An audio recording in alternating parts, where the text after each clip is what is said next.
At Consumer Cellular, you get the same exact coverage as the largest carriers, but for up to half the cost. Same thing, up to half the cost. Up to half the cost for the same thing. 50% the money for 100% the same thing.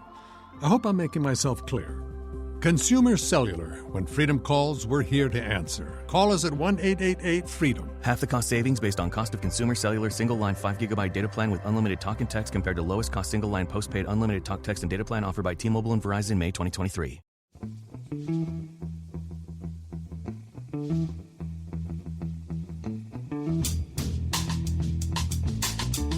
Hello and welcome to another special Monday edition of The Price of Football, the podcast that follows the money behind the beautiful game. I'm Kevin Day, and as ever, I'm joined by Baron, the Professor of Football Finance expert, Kieran Maguire. Hello, Kieran. Hello, Kevin. We're going to have to stop calling it special pod because it's become, this is 4 or 5 in. We're now, this is not special anymore. It's part of ingrown English culture now. Yeah, almost. We're getting there. If you leave enough good reviews, people, we will become part of ingrown English culture. Well, my Twitter account has just been acquired by the British Library as really? part of English culture. They wrote to me and said, we think it represents part of the fabric of modern society, and would you agree to it going into the British Library archive? So we are there. I've got some bad news for you, Kieran. That was me. That's fantastic. That's really good. I'm furious that I've not been asked. That's great though. So they'll record your your Twitter feed, and everybody at home starts sending him racy tweets. She was a good actress, wasn't she? Racy tweets. Oh yeah, got all her albums. The first question is from Kieran Mitchell. Now, there's been talk of QSI, the Qatar Sports Investment company, who own PSG pretty much. A lot of talk about them investing into Leeds. All right, now, if Leeds were to get promoted, Kieran's question is, where would that, if QSI bought them, where would that rank them in the sort of league table of Premier League investors? And this is a subject we have mentioned before, but in the Premier League, are investors allowed to be involved in more than one club? We know they're not in the AFL technically. They can be if there's in different countries, but are the Premier League rules different? Premier League rules are the same, because otherwise you could end up with a match at the end of the season where one club could potentially be relegated, and you could have an inappropriate result as a result of that. But Leeds in the Premier League, owned by QSI, would be huge, wouldn't it? In terms of the wealth of QSI, certainly they are on a par with the Abu Dhabi United group, who own Manchester City, on a par with Abramovich and so on. It then comes to the issue of what approach do they take in respect of financial fair play.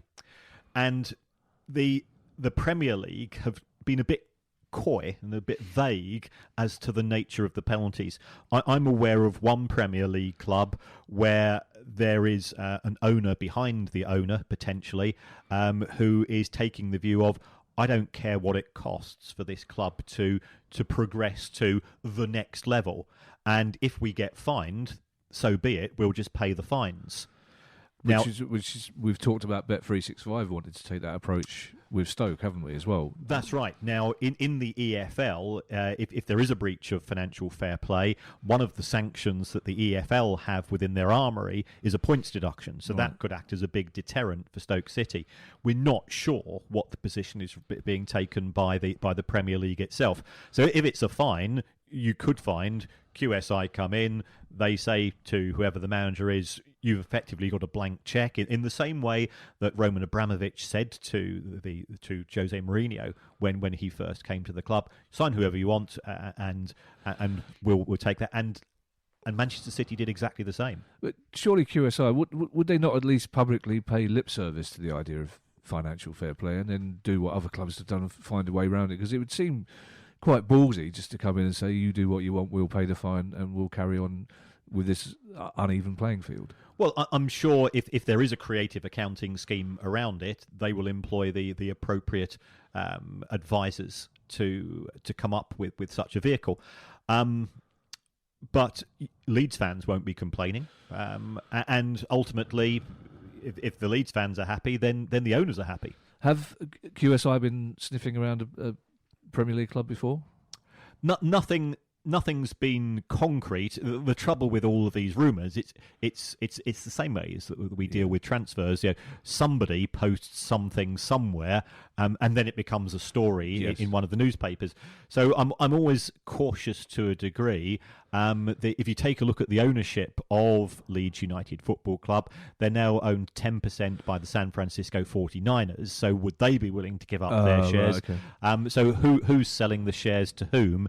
And also at what price? Right, the next question is from Salman Ali, who tells us it's a fantastic pod, which is the way to get a question asked. Everybody tells us it's a fantastic pod, thank you, but I only read the odd one out, despite the producer pleading with me to read them all.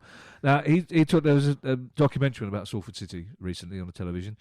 He said it raised a few eyebrows, which is good to see. It's not just mine getting up. Basically, his question is, how are they getting past...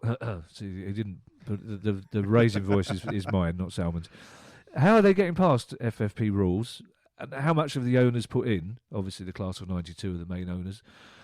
And presumably, why would they put it in when they're never going to see that money back again, are they? Well, apologies, by the way, if you can hear coughing. That's the young lady who's staying with us who's not very well at the moment. And we don't have any doors in our house. In terms of FFP, Salford have come from the National League. Well, I've been researching Salford for this and for another project again. They're essentially, it's an amazing story. They're a glorified Sunday League team, essentially. It's not that long ago when they were an amateur team, and now here they are in the Football League. Yeah, and I think there's two narratives here. That there certainly the documentaries we've seen in linking them with the class of 92, and Peter Lim, who is the other investor. Yeah. So I think we've got the five footballers and this overseas investor. I think he's from Singapore. Yeah. He's the person that's putting in all the money. So okay. the shareholders will have bought the shares for a nominal amount. He's put in all the cash. Salford City were losing 35 grand a week in National League North. Now that's 2 tiers below where they are at present. So they've not yet published their accounts for last season when they were promoted from the National League. I think there will be a lot of people curious as to A, what were the losses, and B, will Gary Neville actually produce a full set of accounts so that idiots like me can go through and truly look at the numbers. It's precisely because he knows people like you are going to look through the numbers. He doesn't want to produce the accounts, possibly. Yeah, and I fully understand that. Yeah. In terms of what's happened this season, it looks like they've put in a further $2.5 million has been lent to the club, or has been created for the shareholders. So they are, I would expect them to have one of the biggest wage bills in League Two, but whether we'll find out those actual numbers is another matter. Okay. This question is from Paul, just Paul. It's an interesting question. He's talking about Man United apparently not buying Erling Haaland because of clauses relating to future knock-on transfer fees and how much of that money would go to the agent and the father. Now, he's a West Ham fan, a long-suffering West Ham fan, he describes himself as. He basically says, is that not akin to third-party ownership? And as a West Ham fan, he of all people should know that technically that's not allowed, is it? Well, certainly third-party ownership isn't allowed within UEFA. It used to be very common in South America, yes. Because it allowed agents and investors to go in and effectively pay for the player's education to fund the club itself, and then if the player turned out to be successful, they got a share of that. What are the clauses in this contract that apparently put them off buying Haaland? Well, I think it's a relation to sell-on fees, and also contract renewal fees. Now we saw with the so if he'd signed a 4-year contract and he turns out to be as good as people think he is, after 2 years, United would have gone to him and say, well, we're going to offer you a big pay rise to sign for another 5 years. From what this appears to indicate, that they would be committing to pay the agent and the father, who could be the agent for all I know. We don't know if they're not I'm separate people. not sure on this one. Okay. So to give them a large sum of money. But that would be fairly standard. Every time a player renegotiates a contract, it won't be the player himself involved in the negotiations. It would have been his agent, and therefore the agent will take their standard commission, but also if there is an additional fee for the actual signing of the contract, they would have taken a proportion of that, as we saw with the signing of Paul Pogba from Juventus to Manchester United, where the agent took 26 million, and that agent has just taken on Jesse Lingard onto his books. Right. Is your instinct that there are other deals that don't get done because of clauses like this, or is this a one-off, do you think, or a two-off? If the club wants the player that much, the deal will take place. Right. Okay. So I think this is one of many players that Manchester United have been linked with, as is always the case at this time of year. And it could be that it's a story which has been put out by somebody to try to dampen down the expectations of United fans by saying, look, we're Manchester United, we take a moral high ground on this, because they don't want to be involved with Raiola, for example, and therefore we're not interested in this player. But if they really wanted him, they'd go for it. Now you, Professor Barron, are going to love these next two questions because they are quite technical. I, on the other hand, will probably go and make a cup of tea. Very wise. Because the questions, they're not baffling. They come from, and I really, really apologise in advance if I'm not pronouncing this properly. They come from Shingirirai Chuma. Thank you for the questions. The first one is, and genuinely, your eyes are lighting up because I can see you probably know which questions are being asked here. You've got spreadsheet eyes, haven't you? Oh, I have. Now, is there a consistency, he says, amongst Premier League clubs in the classification of expenses in the profit and loss columns? And can you, as he suspects, hide losses away as, say, admin expenses? There is no agreed classification. Okay. The Premier League encourages clubs to split their income between broadcasting, match day, and commercial. Okay. And nearly all of them do that. When it comes to costs, they are legally obliged to show wages. So therefore they have to do that. They are legally obliged to show directors' wages separately. Okay. But this makes life quite complicated. You don't have to do that if you're a company based in the States. So when Manchester United published their results in September, you didn't find out Ed Woodward's wages, but they did publish another company in the Manchester United's result, in the Manchester United group's wages, on Friday. So being a nosy little shit, I went into those. Term, yes. And I think he's on about 3.2 million from Manchester United last year. So he had a £1 million pay cut, presumably because they didn't qualify for the Champions League. So this idea of hiding losses as admin expenses, say, which, I mean, it's probably what you'd call cooking the books in the old days, isn't it? Is disguising stuff, which I imagine many companies would do, wouldn't they? Just everyone makes their books look better than they are, or worse. But if you're trying to avoid tax, worse, maybe. I think that some disastrous transactions can be hidden. So, whilst we have spoken about clubs such as Chelsea, they have said that they paid Conte £26 million in compensation. Only 2 or 3 clubs in the Premier League have said what they've paid to managers for sacking them. Now, other clubs haven't. So, again, some things can be hidden. It comes down to the integrity of the people publish the accounts, and you've got to give credit to United and Chelsea and Everton and Liverpool that they've tended to go forward and give these descriptions when they've taken place. Other clubs will say, well, we made a loss last year because we sacked the manager. Well, if you made a loss of 30 million quid, did it cost you 3 million? Did it cost you 5 million? Did it cost you 10 million? Don't give us half a story. Be completely transparent, in my view. Now, the second part of Shingirire's question, and again, I do apologise if I've not pronounced that properly, but feel free to tweet me with the carefully phonetically spelt pronunciation. And this is an interesting question, actually. Basically, the question is, do the football authorities have minimum disclosure requirements for financial statements when they're submitted to Companies House? Well, the simple answer is no. No. They can put out, provided it agrees with the law, then they're fine to do that. And if you are a club below a certain size, you don't have to publish anything to do with your profit and loss account, not the wages. You don't know how much income the club is making, and so on. And the argument that comes from the Footballers Supporters Association, and I'm been banging on about this as well, is that a football club, it isn't the same as your local washing machine manufacturer. And as fans, we are investors, we are stakeholders, whatever you want to call it, and I want to know just how well the club is doing, because it's my club. Yeah. And what the clubs can get away with showing to Companies House is practically worthless, and that's what we're seeing a lot of the time in League One and League Two. And then you end up with another Macclesfield, another Bury, and so on, and the fans going, well, we didn't notice anything, well, because there was nothing to see in the first place.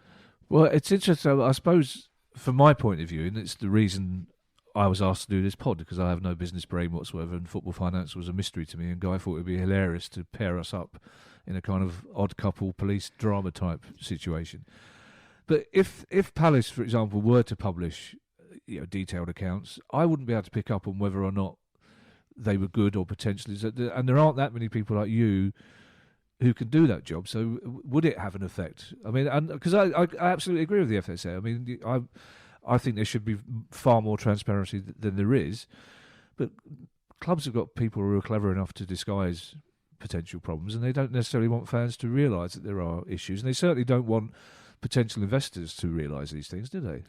Well, I mean, the accounts will be audited, so therefore, in theory, somebody will have taken a look at them to make sure that there is nothing nefarious taking place in terms of the way they're being classified. But those auditors, if losses are made, it's not the auditor's job to make that public, is it? If something nefarious has happened, of course they would do. But if it's just a club unexpectedly losing money, they wouldn't tell us that, would they? Well, I can work out the losses for every club. You can, of course. But I can't work out how they made those losses. Right. If the club is below a certain size. Right. My view, and I'm not the only person that does this. I mean, there is the guy who I call the governor. There's a guy based in Switzerland who's been doing this for years. If you call him the governor, he must be good. Oh yeah, I'm the Andrew Ridgeley to his George Michael in the Wham Wow. football finance. We need to find out about this mysterious fella, don't we? My word. Does he social media? Has he got? He's the Swiss Rambler. Yeah. Oh, him. He is the governor. He's actually Swiss. He's relocated. His wife's Swiss. Oh, do you know what? I'm aware of the work of the Swiss Rambler. I always assumed there was some hilarious reason behind the name. No. He lives in Switzerland and he likes rambling. Walking.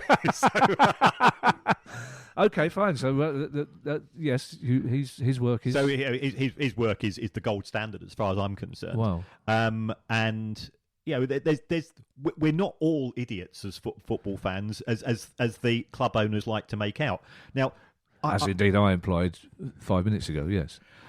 And I would imagine for a significant proportion of football fans, you go along, you meet up with your mates, you have a few pints, you watch the match, you shout rude things at rude people, and you go home. And it's a form of escapism. And I fully understand that not everybody wants to know about the money side of things, because I don't give a hoot about the money made. If I go to watch 1917 this week, I don't care whether it made money or not. Was it a good film? Yeah, or was it a good football match? Or was it a good gig?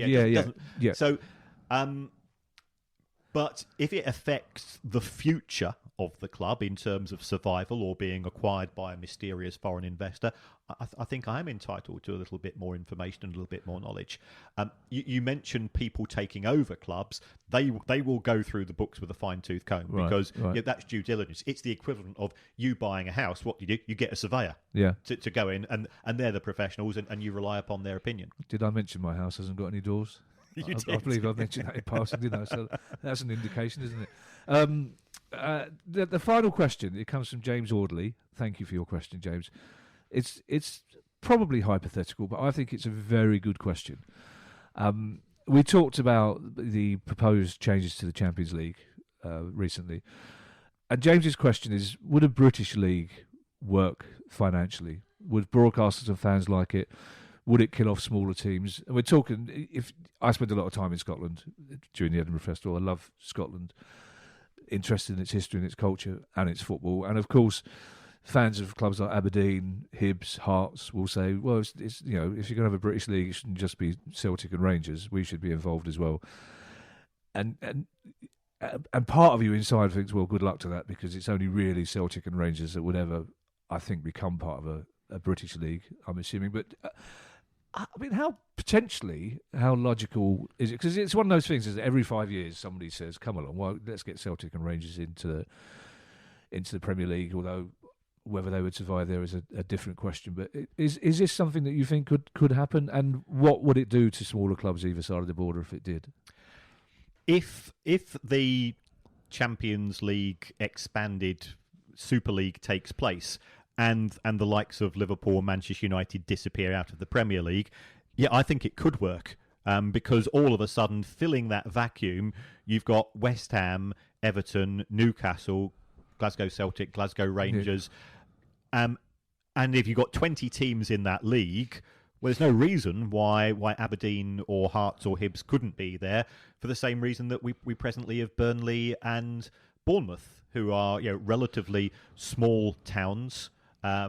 Bournemouth's only got a capacity of 11,000, as we previously discussed. Burnley's got a capacity of 20. Watford's got a capacity just over 20. Well, if those clubs can be members of the Premier League and survive there, then why can't Scottish clubs join in? I think it would certainly increase the interest. There would be a lot of go off and do your own business to the Premier League clubs, but it ain't going to happen, because I think the changes, when they do come about, or if they come about, Liverpool fans still want to play Manchester United every season, twice, and that wouldn't necessarily work in one of these expanded Champions League formats. Yeah. What my understanding is that owners want more fixtures which are lucrative. So therefore they want a smaller Premier League of 16 to 18 clubs. So therefore you get rid of Bournemouth, Watford, Brighton, Huddersfield, all those clubs. Well done for saving me saying Brighton. Well, I thought I'd preempt you. Because they don't bring the money in, and then it purely becomes a glorified form of American sport and franchise. So you get a 16 to 18 club Premier League with no relegation. You're implying? I think relegation. I think that'll be the one thing they would fail to get through, because there has to be a cut-off point. So any club which says, "Well, I can see us going down this season, but at least we've got the prospect of coming back up." And also, I think it is so much part of our culture in Europe. Yeah, we're not American. We don't see our football clubs as franchises. No, we do start every August with the romantic notion, well, we could get into the Europa League. We could have a good cup run this season, and that would be destroyed if there was no relegation. In terms of the impact on smaller clubs, smaller English clubs, I can't imagine would be impacted that much. But in Scotland, when you talk to Scottish football fans, there are two schools of thought. Most, I would say 60-70% of Scottish football fans say that without Rangers and Celtic, a lot of clubs would go to the wall. But there are Scottish football fans who say that the Scottish football then become much more competitive, and that it might actually attract more people, and then the sectarian nature of Scottish sport, which unfortunately still exists, would be taken away, and that might encourage new people to come along. So what would your take on that be? Football clubs lose money because they pay wages that they can't afford. Right. Now, if you take Rangers and Celtic out of Scottish football, all that would happen is that within 2 years, the players who are on £3,000 a week at some clubs would be on £1,500 a week, because the clubs would have turned around to the players and the agents and say, look, you've got two choices. You can either accept the lower offer, or the club goes out of business. What would you rather have? So I think we would still have some form of Scottish football. Already in the lower leagues, it is effectively a glorified amateur sport. They're not on full-time contracts in league, Scottish League Division 2 and 3. And I think it would be great at some point if we have a full Scottish episode. Yes, we are planning that full Scottish episode. Cool. And the same would be the case in England. The likes of Forest and Derby and Leeds, to a certain extent, they would fill the vacuum if the Big Six decide to go off and form their own special little gang and play against Bayern and Real Madrid and Atletico and Barcelona and so on every week. Well, just quickly, I mean, one of the smaller clubs in the Scottish Premier League, because we know outside, you got Celtic and Rangers who are getting 60, 70,000 people a week. You've got Aberdeen probably getting 15, 16. Hearts, Hibs, that's 10, 12. But there are other clubs in Scotland, Hamilton, Inverness, you're looking at 3,000 people. So if you're a club that size in the Premier League and you take away Rangers and Celtic, how drastically does that impact their finances? Because I'm guessing that a lot of the money would come from the travelling support. They play each other 4 times a year, don't they? So they do, but remember they all survived without Rangers in the Scottish Premiership for 5 years. Yeah, fair point. If you were in the bottom 6, you only played Celtic once because of the way that the league was split. And I think some of those clubs say, well, actually, when those clubs come to town, lots of our local fans, they don't go to the match because of the rather aggressive behaviour of some of those groups. So I don't think they'd be too worried about it. If I've got the wages or my estimated wages for the clubs, and in Scottish football, you've got some clubs in the top division who are on less than £1,000 a week. So in the Scottish Premier League, whereas wow. Okay, there's not a lot of money to cut there. If you think about any other business, you are not reliant upon one day's income for 3 hours being the make all or be all of your annual finances. So, and the same applies to Scottish football. And are there still noises coming from Celtic and Rangers that they need to be in a different league to compete in Europe? Well, I think Stephen Gerrard said something of this nature in the last couple of weeks. But let's take a look at all of the people involved in making this decision. As far as the Premier League are concerned, do the big 6 clubs want further competition coming from Rangers and Celtic? Well, no, they don't, because there's only 4 Champions League places. Do the other 14 clubs want Celtic and Rangers in the Premier League? Well, no, because they're taking 2 of our places. Yes. So there's no desire for it south of the border. The clubs are making enough money from TV that they don't need a couple of visits a year from Scottish teams, because most away allocations are sold out. The Premier League, in terms of match day attendance, is still spectacularly successful.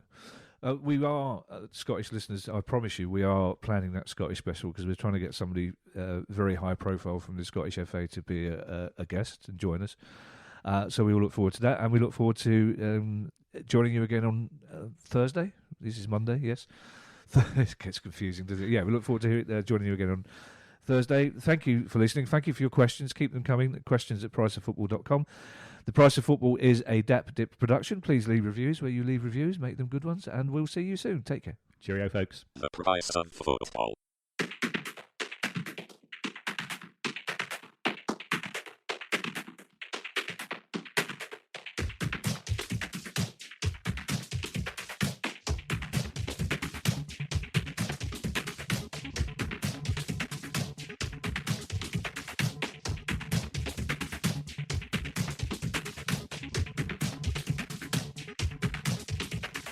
The Price of Football.